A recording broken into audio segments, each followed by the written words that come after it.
Junior doctor, senior doctor, nurse, সাধারণ নাগরিকদের নিয়ে দুর্বার আন্দোলনের হুঁশিয়ারি দেওয়া হলো মেডিকেল সার্ভিস সেন্টারের তরফে।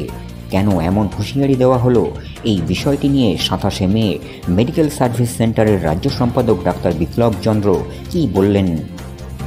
আরজিকর আন্দোলনের 3 নেতা অর্থাৎ জুনিয়র ডাক্তারদের যে নেতা আশফাকুল্লাহ নাইয়া, দেবাশিস হালদার এবং অনিকেত মাহাতো, এই 3 জনকে প্রতিহিংসার শিকার হতে হলো। এটা আজকে গণতন্ত্রের পক্ষে অত্যন্ত লজ্জার, অত্যন্ত বেদনার।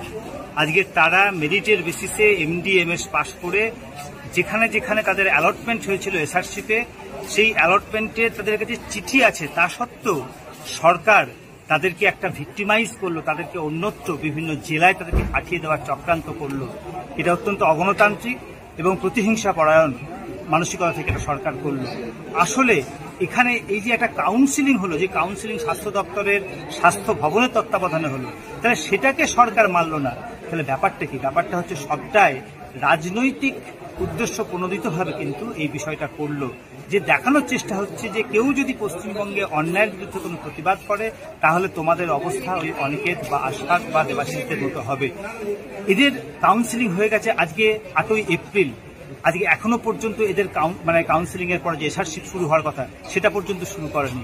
গত প্রায় 3 মাস ধরে পাশ করার পরে এরা বসে আছে, কোনো মাইনে পর্যন্ত পাচ্ছে না। অর্থাৎ এখানে দেখা যাচ্ছে যে আন্দোলন করলে তার জন্য তোমাকে সাফার করতে হবে, এই যে বার্তাটা সরকার দিতে চাইছে। আমরা কিন্তু মেডিকেল সার্ভিস সেন্টার 21 তারিখ, এই মে মাসেরই 21 তারিখে স্বাস্থ্য ভবনে এসে ডিরেক্টর মেডিকেল এডুকেশনের কাছে জানতে চেয়েছিলাম যে এসআরশিপটা কেন আটকে রয়েছে, কেন এদেরকে এসআরশিপ অ্যালটমেন্ট দেওয়া হচ্ছে না।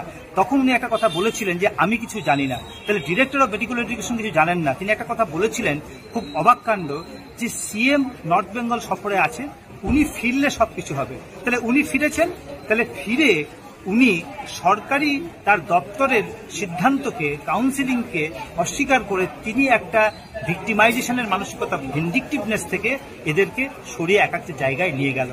এটার আমরা প্রতিবাদ করছি। আজকে শুধু এই 3 জন ডাক্তারের বিরুদ্ধে অগণতান্ত্রিক পদক্ষেপ নিলে, অন্যায়ভাবে নিল তা নয়, কিন্তু তাহলে কোনো পরীক্ষা, কোনো কাউন্সিলিং এর কোনো মানে থাকবে না আজকে আগামী দিনে পশ্চিমবঙ্গে। এটা গণতন্ত্রের পক্ষে কিন্তু একটা বিরাট লজ্জা।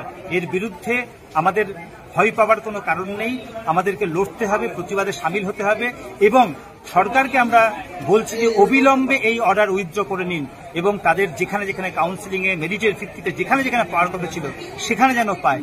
ডাক্তারি তারা যে কোনো জায়গায় করতে পারে, কিন্তু মেরিটের ভিত্তিতে তাদের যেখানে, যে হসপিটালে, যে মেডিকেল কলেজে তারা পেয়েছিল সেখানে যেন ফিরিয়ে দেওয়া হয়। নাহলে আগামী দিনে কিন্তু junior doctor, senior doctor, nurse থেকে শুরু করে সাধারণ নাগরিককে নিয়ে কিন্তু পশ্চিমবঙ্গে দুর্বার আন্দোলন হবে এবং সেখানে কিন্তু সরকার পিছু পা হতে বাধ্য হবে।